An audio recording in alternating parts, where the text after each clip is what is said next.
You're a woman in the IAS. Do you think it's different or do you think it's equally hard for everybody? Does gender even play a role? Gender does play a role because it's a very, very demanding role. It's not easy. It's almost like a 24 bar 7 job. So you have to learn to, draw a line and have very realistic expectations out of yourself. So you can't do everything. You can't be good at work and good at home and good cook, good host. What has been the hardest part of constantly being in the public eye with both your successes and failures under a microscope? I think failures are under a bigger microscope. What is more important is that you don't, get too affected by what is being said. So I think success or whatever I have been able to achieve is because I put my heart and soul into whatever I do. A good officer's legacy would be if you are able to set up some systems in the office which outlive you and which continue and make a positive impact. If you could look into a mirror and look at your 20-year-old self, what advice would you give her? Love what you do. Perfect. What is the best piece of advice you've received? Believe in yourself. What is the worst piece of advice you've received? I would not have taken that advice.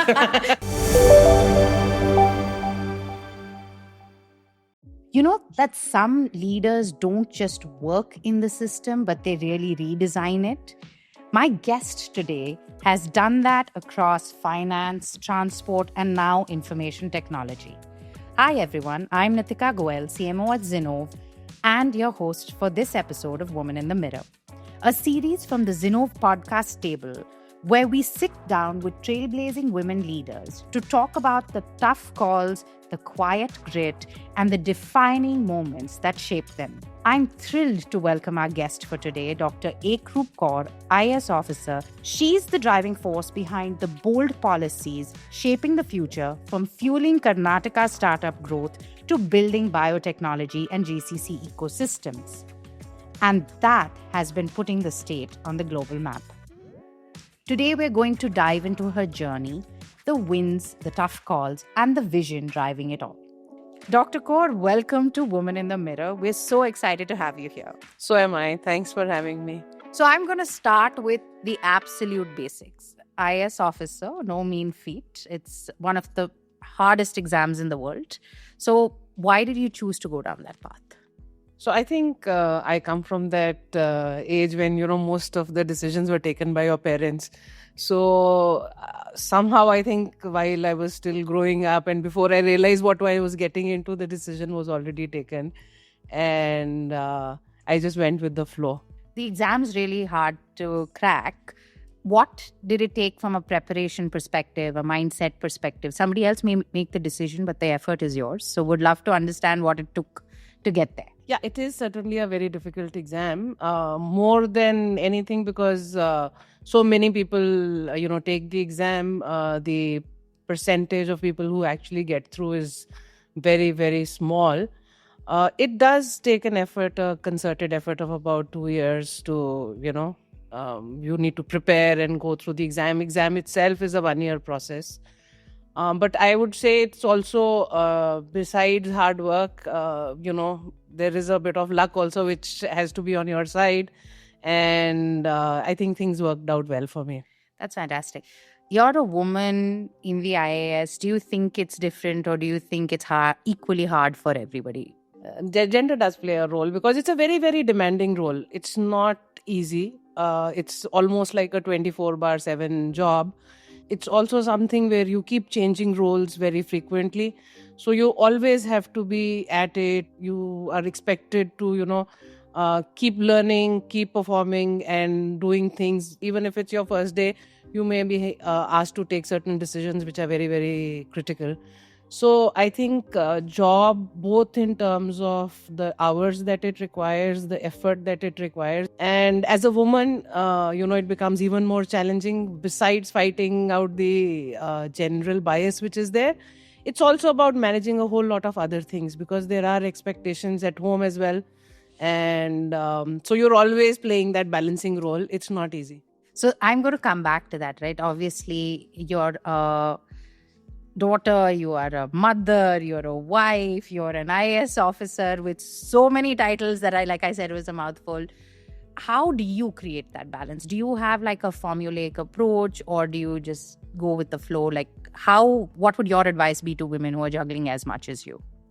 So one thing which I have always believed very strongly is that you can't be a superwoman. You are not a superwoman, and you can't be one. So you have to learn to, draw a line and have very realistic expectations out of yourself. So you can't do everything. You can't be good at work and good at home and good cook, good host, good this, good that.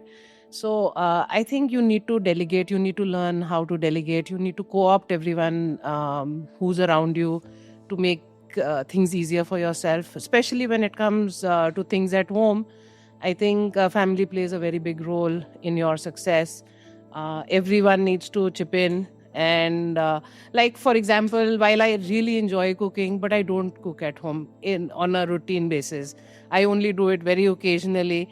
And because I can't, I would rather spend that time sitting and talking to my kids, just having a good time with them, rather than go and work in the kitchen. Similarly, there are so many other things that I think you need to learn to, take it in your stride. You can't be perfect at everything, because after all, at the end of the day, you are just like any other human being. Correct. So you mentioned a very interesting point of co-opting people, right? Some people, it comes naturally. They have supportive families. With a lot of the interviews I've done, they said their spouses have been great supports, their children have been great support. In some cases, their mother-in-laws. Sometimes it happens, sometimes it doesn't happen. How do you make people who are already like steeped in patriarchy in some senses suddenly buy into your vision of success, your journey? I don't know whether it's sudden or gradual, but you have to make them to do that. Is there anything that you can nudge them in the right direction? I think beyond patriarchy, once you are living together, and if you have a person, I'm not just talking about the spouse, but also children and, your parents or in-laws. If they are human and they can empathize with you, I think they will rise up to the occasion. Because just seeing the kind of demanding job that you have and your work pressures and everything, I think it's quite natural that you get that kind of support. And I feel my kids in particular, while of course I have a very, very supporting spouse, but kids who are so young are also very, very supportive. My kids know that, mom is busy, so they don't have any unreasonable expectations out of me. And that, I think, to have that level of maturity at such a young age is really admirable. That's fantastic. I'm going to ask you, just flipping around a little bit, that you've built influence in spaces that are highly political, deeply people driven. How do you balance empathy and accountability? I think empathy is something which, keeps you grounded, which keeps you going, because unless you are able to empathize, you will not be able to make the right choices, make the right decisions, because most decisions that we take impact a large number of people. It's not, because most things which happen in government are at a very, very large scale. So you're dealing with people on a day-to-day basis. Every file, actually, every signature that you do does make a difference to many lives. Consequences are huge, right? Consequences are huge. So you have to be very mindful about that. But having said that, government is also something where you have to be accountable, because you are taking decisions on behalf of, a certain entity. You are dealing with public money. So accountability is something which is, again, very critical. So while you understand, but you have to balance your decision. You cannot at any point in time let the sentiment kind of sway you away.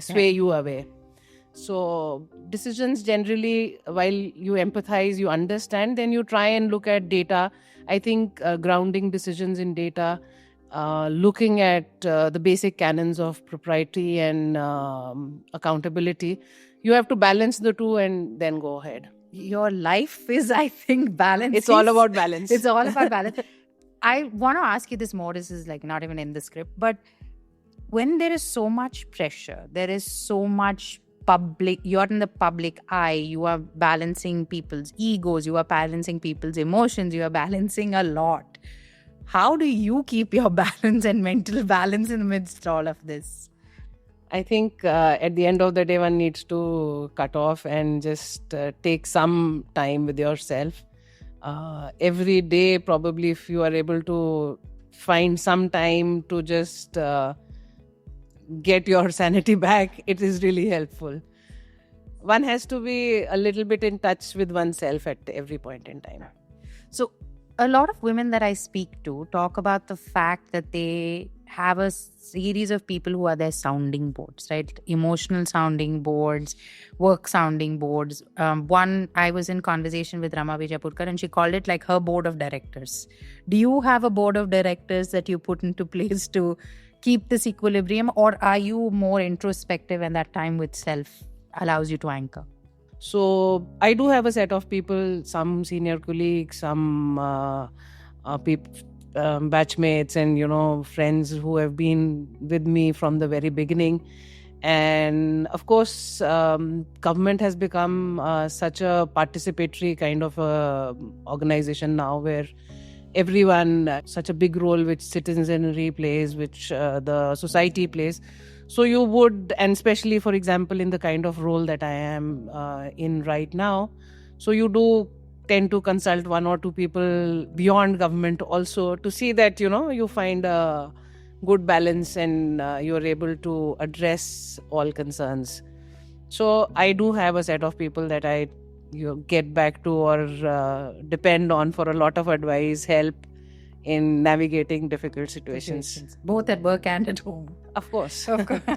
Home is generally, the easier is easier because options are also few. You have your spouse actually who's the biggest or the strongest sounding board, because you don't want to burden anyone else with too much of what's happening. So spouse tends to be the first person you kind of lean on. Fantastic. You are in the IAS, he's in the IRS, both of you in very, very powerful, very shape-shifting jobs. How do you create that equilibrium? His job requires mobility, your job requires mobility. The change, it's everything around you changes at a high velocity. So how do both of you balance and create that equilibrium? So it is difficult. It's not easy because I work for state government currently and he's with the central government. So it's not even that we are reporting to the same entities. So it does get difficult. So typically our transitions have had a lag where every transition, either of us follow the other, and it takes 6 months, typically 6 months to 1 year. But I guess we've been able to manage, and a lot of people around in the services have been able to manage. It does take a bit of a toll, especially when you are young, when kids are young. That's when it becomes even more challenging, because with the younger kids, both parents need to be around. If I have to travel, then my husband is around. If he's traveling or he has something, then I can be at home. We've always ensured that, one parent is in town at any given point in time. So that sometimes becomes difficult when kids are young. But as you grow, as I said, everyone learns and accommodates. So it's worked out. I don't think it's been very rough. It's a good attitude. I think it's all about mindset, right? Situations can be hard, but I think how you approach the situation. Exactly. You can't change it. So you have to learn to live with it. And live with it well. Live with it well, yeah. So looking back, what has been the hardest part of constantly being in the public eye with both your successes and failures under a microscope? I think failures are under a bigger microscope.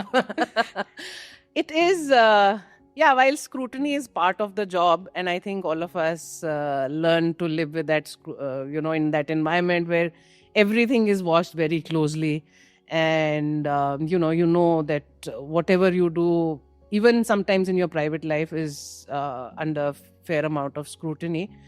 But I think beyond that, what is more important is that you don't, get too affected by what is being said. Because as I said, failures are looked more closely and criticized and talked about much more than whatever good work you have done.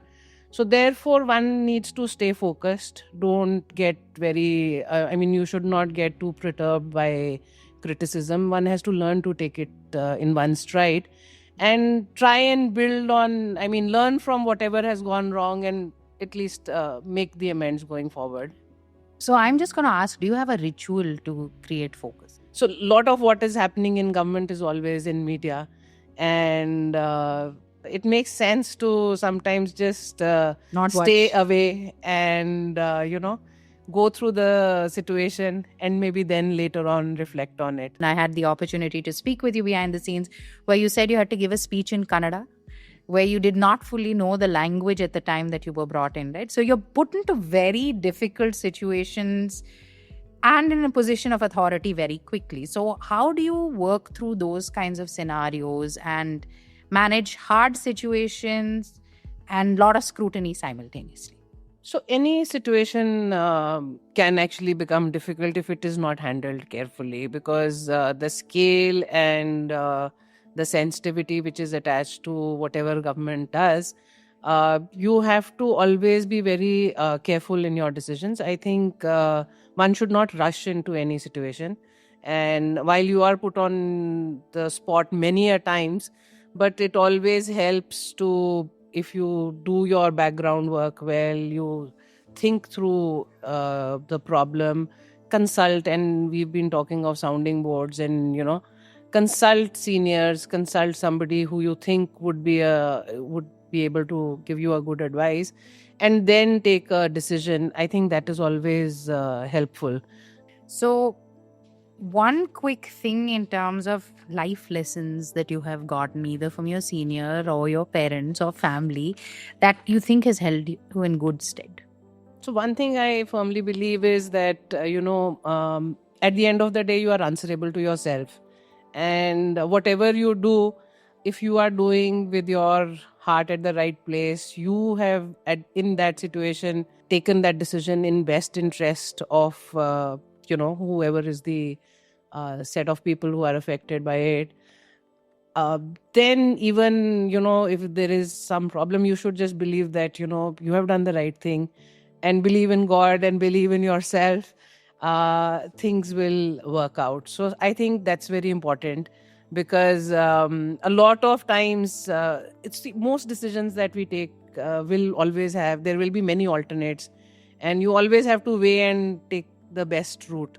So I think to keep my own sanity, I always believe that I don't rush into decisions. It's good idea to think through and then take a decision. Once you take a decision, then you hold on to it, and then since you have done it in all sincerity, you should not let it affect you. My mother keeps telling me faith over fear. Faith over fear. So that is the way it works. In your position, how do you draw a line between what is personal and professional? So as far as possible, keep personal out of professional.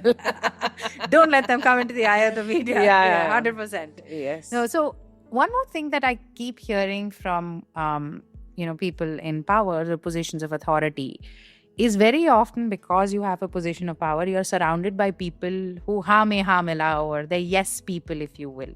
So they say what you say. And how do you prevent yourself from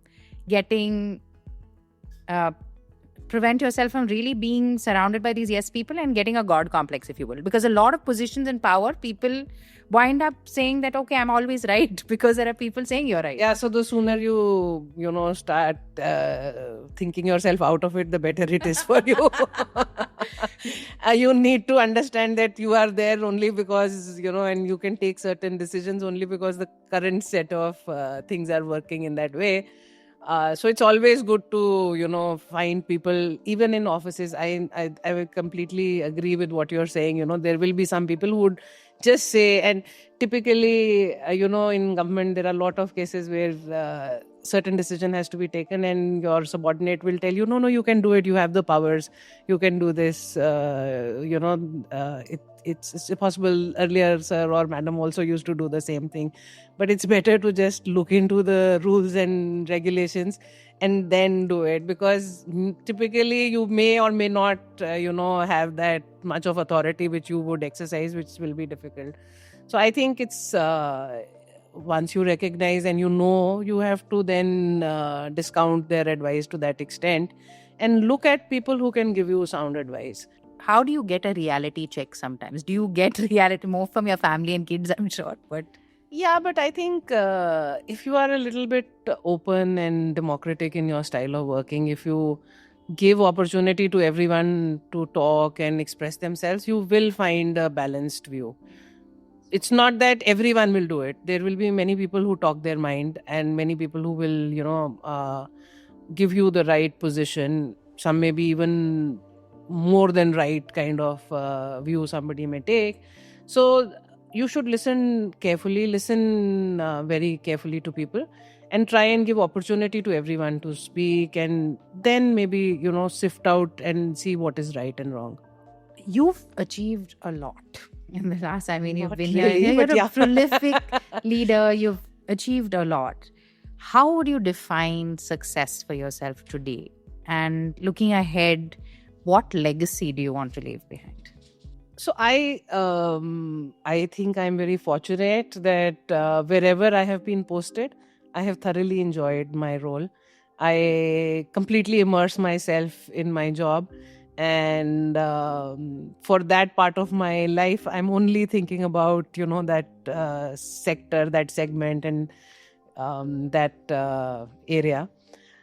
So I think success or whatever I have been able to achieve is because I put my heart and soul into whatever I do. And since I've enjoyed all my roles, it's been very nice in that sense, and I've been able to give my best. Legacy, I feel in government, see, you are part of a very large system and you are not out here to leave a legacy or make a mark for yourself as an individual. You have to ensure that the system works. So I think a good officer's legacy would be if you are able to set up some systems in the office which outlive you and which continue and make a positive impact. So sometimes, I feel that it could also be reducing reliance on the officer or reducing that persona built kind of atmosphere, environment around a particular persona would actually be a better legacy than anything else. Yes, that's such a beautiful way to think about it. But it's also very hard because individuals tie purpose and legacy to themselves. How are you able to... I don't think in government you should do that at all. At all. Not as an officer at all. So imagine a life beyond the government. What would you want your legacy to be? I would like to be remembered only as a good person. Yeah. Love that. Absolutely love that. What is a one piece of advice, mentorship, or leadership would you give to young women aspiring to be IAS officers? And I know I say women here, but obviously it'll be young IAS officer irrespective of gender. And what would you recommend to them to lead both with vision and resilience? So, as I said, gone are the days when government was a regulator, controller, and that my baap kind of entity. Governments today are very open. The more collaborative you are in your approach, more successful you would be.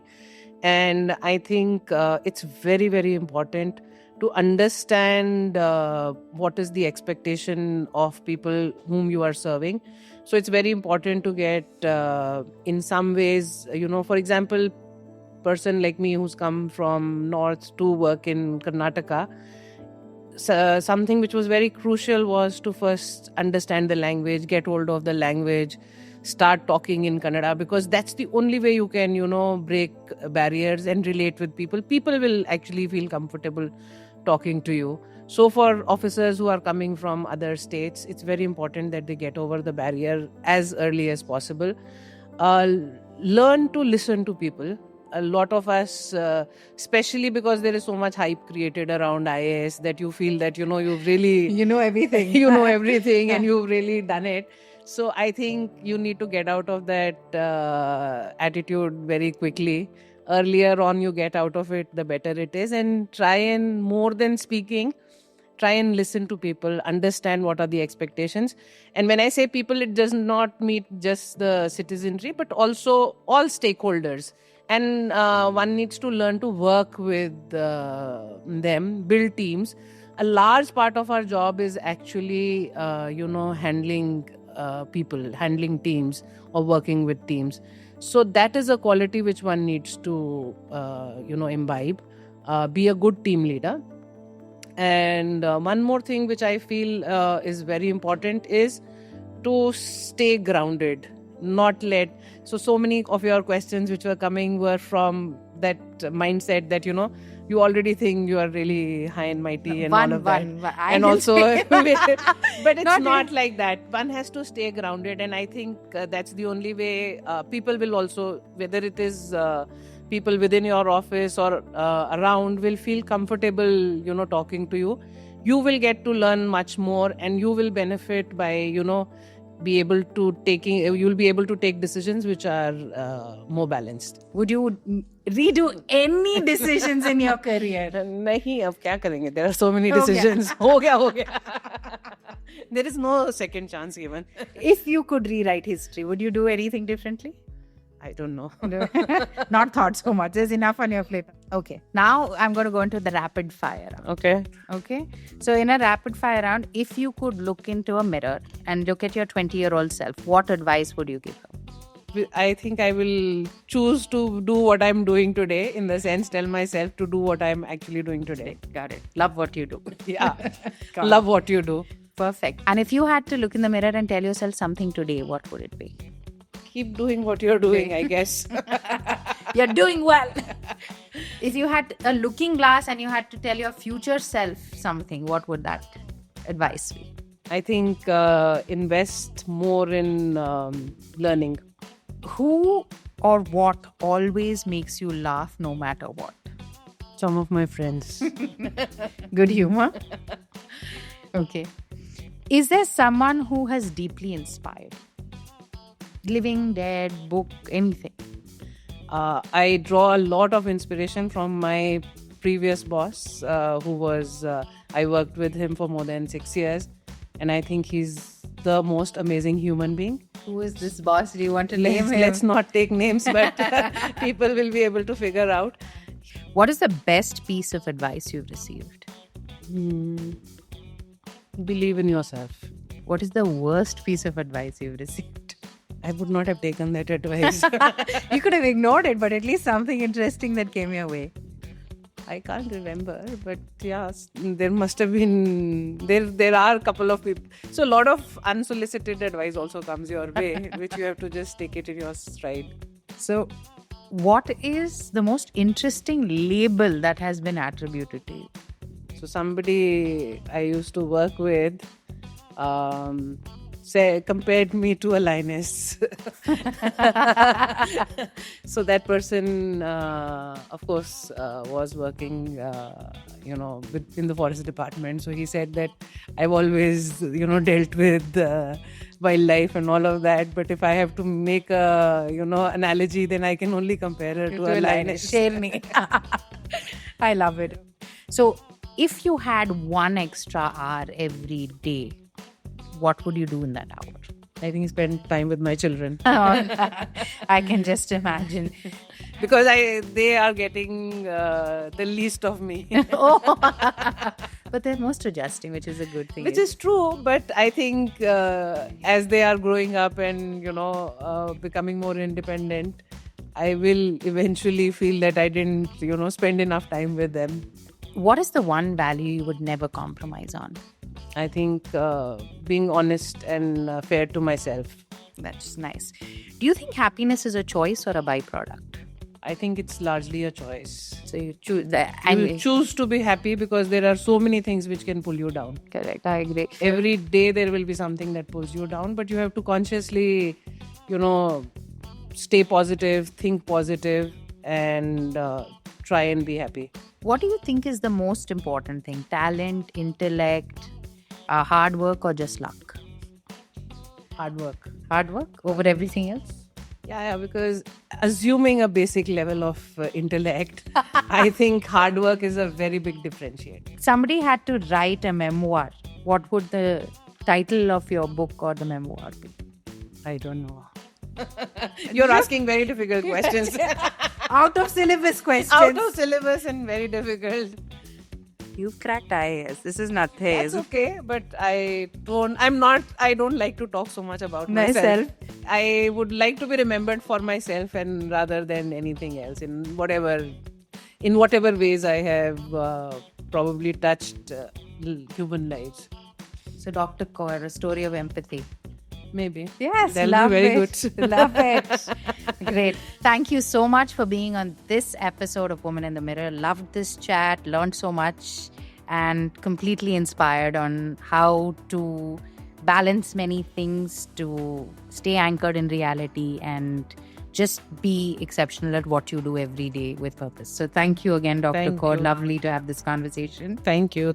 Thank you for listening to this episode of the Business Resilience Series. Stay tuned for more such interesting episodes. You can listen to our podcast on Apple Podcast, Google Podcast, Spotify, or wherever you get your podcast from. To know more about Zinnov, visit our website, www.zinnov.com, or drop us a note at info@zinnov.com. Follow us on Twitter @Zinnov for regular updates on our content. Thank you again for listening to the Business Resilience Series of the Zinnov Podcast.